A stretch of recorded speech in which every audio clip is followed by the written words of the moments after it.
So hello guys, welcome back to my channel Assamdeep Official. মই এতিয়া আছোঁ বৰ্তমান দিচাংজুৰি ৰাজহুৱা খেলপাৰত, য'ত নেকি আমাৰ সদৌ অসম কল সমাজৰ ২৬তম কেন্দ্ৰীয় প্ৰতিষ্ঠা দিৱস আৰু পঞ্চম বাৰ্ষিক কেন্দ্ৰীয় অধিৱেশনৰ কাম চলি আছে। আৰু অহা ২, ৯ আৰু ১০ এপ্ৰিল তাৰিখে ইয়াত কাৰ্যসূচী ভাগ অনুষ্ঠিত কৰা হ'ব। এয়া চাওক, জোৰদাৰ কাম চলি আছে চবলক। চ' গাইজ, আমাৰ মাজত উপস্থিত আছে সদৌ অসম কল সমাজৰ কেন্দ্ৰীয় সমিতিৰ সাধাৰণ সম্পাদক লোকেন কল ডাঙৰীয়া, আৰু লগতে উপস্থিত আছে কেন্দ্ৰীয় সমিতিৰ সাংস্কৃতিক সম্পাদক কৃষ্ণ কল ডাঙৰীয়া। আহকচোন তেখেতৰ পৰা দুআষাৰ বক্তব্য লওঁ। যি আমাৰ সদৌ অসম কল সমাজক, যিটো আমাৰ কল সমাজৰ ৰাইজে অধিৱেশন পাতিবলৈ অনুমতি লৈছে, ইতিমধ্যে আমাৰ কাম চলি আছে, অধিৱেশনৰ কাম। আৰু লগতে আমাৰ বিভিন্ন ওচৰ চুবুৰীয়া ৰাইজ জনজাতি আমাৰ আছে, তেওঁলোকো আহি উপস্থিত হৈছে। আৰু আমাৰ কল সমাজেই কাম কৰা নাই, আৰু বহুতো ওচৰ চুবুৰীয়া বিভিন্ন সমাজৰ মানুহো আমাক সহায় কৰিছে।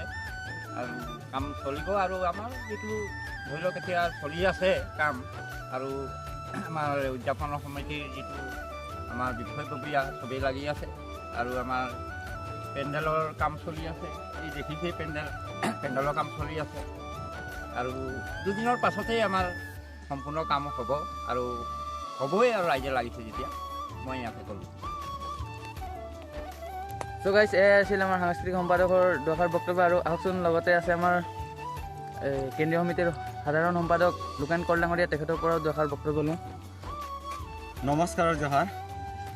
আমি সদৌ অসম কল সমাজ কেন্দ্ৰীয় সমিতিৰ উদ্যোগত আৰু শিৱসাগৰ জিলা আঞ্চলিক প্ৰাথমিক সমিতিৰ স্থানীয় ৰাইজৰ সহযোগত সদৌ অসম কল সমাজ কেন্দ্ৰীয় সমিতিৰ ২৬তম প্ৰতিষ্ঠা দিৱস আৰু পঞ্চম বাৰ্ষিক কেন্দ্ৰীয় অধিৱেশন অনুষ্ঠিত কৰাৰ বাবে ৯ আৰু ১০ এপ্ৰিল তাৰিখত দিন ধাৰ্য কৰি আমি সকলোৱে একত্ৰিত হৈ দিচাংজুৰি ৰাজহুৱা খেলপথাৰত আজি সকলোৱে সমবেত হৈ যি কাৰ্যক্ৰমণিকা আগবঢ়াবৰ কাৰণে আমাৰ প্ৰস্তুতিৰ কাম চলি আছে। প্ৰস্তুতিৰ কামত সহযোগিতা আগবঢ়াইছে দিচাংজুৰিৰ সমূহ ৰাইজ আহি উপস্থিত হৈছে। আৰু চাফ চিকুণৰ পৰা আদি কৰি বৰ্তমান সময়ত আমাৰ প্ৰেক্ষাগৃহসমূহ বনি আছে বা পেণ্ডেলৰ কাম আমাৰ চলি আছে। আৰু সম্পূৰ্ণ কামবিলাকত সহযোগ কৰি ৰাইজে যি ধৰণে আমাক সঁহাৰি জনাইছে, আমি সকলোকে ইয়াতে আমি ধন্যবাদ জ্ঞাপন কৰিছোঁ। আৰু আমাৰ এই কাৰ্যসূচীৰ লগত সংগতি ৰাখি আমি কেইবাটাও নতুনকৈ আমি কাৰ্যসূচী অন্তৰ্ভুক্ত কৰাৰ কাৰণে চেষ্টা কৰিছোঁ। যিহেতু আমি এই ২৬তম কেন্দ্ৰীয় প্ৰতিষ্ঠা দিৱসৰ লগত সংগতি ৰাখি আমি আমাৰ এই অঞ্চলটিৰ বিভিন্ন জাতি জনগোষ্ঠী ভাষা ভাষীৰ লোকক একত্ৰিত কৰাৰ কাৰণে আমি প্ৰায় ১৬টা জাতি সমাজৰ পতাকা উত্তোলনৰ লগত সংগতি ৰাখি আমি সাংস্কৃতিক দলৰ শোভাযাত্ৰা তেনেধৰণৰ কাৰ্যসূচীবিলাক ৰখাৰ কাৰণে আমি এটা চেষ্টা চলাইছোঁ। আৰু ইয়াৰ লগতে আমি দুদিনীয়া কাৰ্যসূচীত আমাৰ যি অধিৱেশন আছে, অধিৱেশনৰ কেন্দ্ৰীয় অধিৱেশনত আমি প্ৰতিনিধি সভা আয়োজন কৰি সুন্দৰভাৱে আৰু এটা নতুন কমিটি পাবৰ কাৰণে আমি চেষ্টা কৰিম।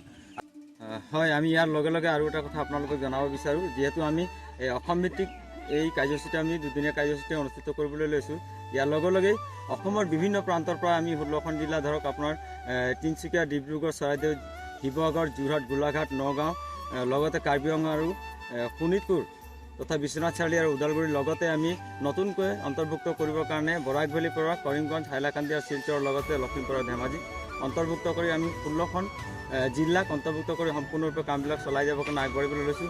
আৰু যদি আমাৰ অসমত গোটেই সমগ্ৰ বৰাক ভেলী বা ব্ৰহ্মপুত্ৰ উপত্যকা ভেলী যদি আমাৰ জাতি জনগোষ্ঠী ভাষা ভাষী আমাৰ কল সমাজৰ কোনো লোক সমাজ সেৱক হিচাপে যদি কোনোবা ঠাইত আছে, তেখেতসকলো অজ্ঞাত যদি হৈ আছে, তেখেতসকলকো মই এই সম্প্ৰচাৰৰ যোগেদি আহি আমাৰ এই কাৰ্যসূচীত 10 তাৰিখত অংশগ্ৰহণ কৰিবৰ কাৰণে অনুৰোধ জনাইছোঁ। ধন্যবাদ।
চ' গাইজ ভিডিঅ'টো শেষলৈ চোৱাৰ বাবে ধন্যবাদ আৰু আপোনালোকক লগ পাই আছোঁ অহা 9 আৰু 10 এপ্ৰিল তাৰিখে আৰু ইমানতে ব্লগটো সামৰণি মাৰিছোঁ ধন্যবাদ।